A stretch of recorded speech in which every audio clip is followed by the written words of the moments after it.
La miscibilité de deux types de molécules, leur capacité à former un mélange, est liée en particulier à la possibilité de réaliser des liaisons entre les deux types de molécules.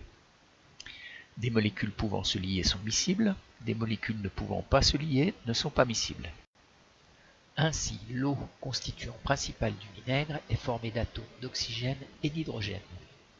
Elle est chargée négativement au voisinage de l'oxygène et positivement au voisinage de l'hydrogène. Les charges portées par les molécules d'eau leur permettent de se lier à d'autres molécules chargées. Les molécules chargées sont donc miscibles dans l'eau. L'huile est composée de molécules essentiellement constituées d'atomes de carbone et d'hydrogène. Ces molécules présentent peu ou pas de charge.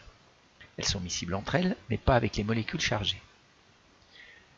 Deux liquides a priori non miscibles peuvent être mélangés grâce à des opérations spécifiques, par exemple une agitation.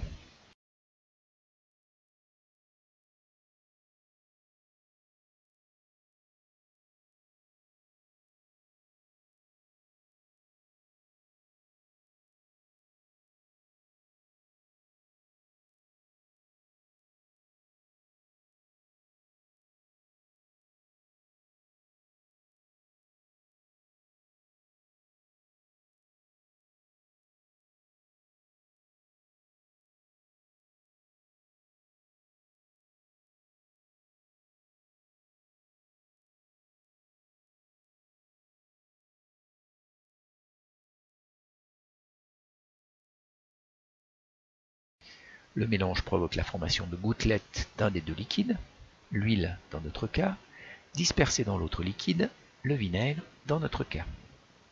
Néanmoins, les limites de cette technique sont faciles à constater. L'huile, moins dense, reprend rapidement sa position au-dessus du vinaigre. Avec l'eau et l'huile, obtenir un mélange raisonnablement stable nommé émulsion implique donc la mise en œuvre d'autres moyens qu'un simple brassage. Par exemple, l'ajout d'une molécule capable de faire le lien entre les deux types de liquides, qualifiés de molécules tensioactives. Ce type de molécule présente à la fois une zone avec des atomes d'oxygène et d'hydrogène, zone chargée donc soluble dans l'eau, et une zone avec des atomes de carbone et d'hydrogène, zone non chargée et donc soluble dans l'huile. La moutarde est réalisée à partir de graines broyées de moutarde. Ce broyat contient les molécules qui constituent les membranes plasmiques des cellules de moutarde.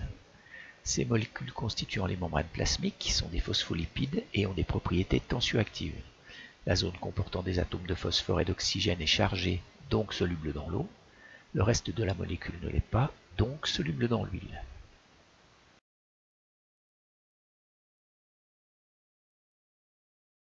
Lors du brassage du mélange vinaigre-huile-molécules tensioactives, se forment des gouttelettes d'huile, entourées de molécules tensioactives et dispersées dans le vinaigre. La partie chargée de la molécule tensioactive est orientée vers l'extérieur de la gouttelette dans l'eau. La partie non chargée des molécules tensioactives est orientée vers l'intérieur de la gouttelette dans l'huile. L'émulsion ainsi obtenue est stable sur des durées qui peuvent être très longues.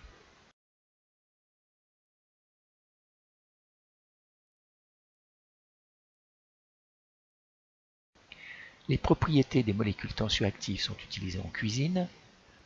Ainsi, lors de la réalisation d'une mayonnaise, le jaune d'œuf a des propriétés tensioactives et assure la liaison entre l'huile et le vinaigre.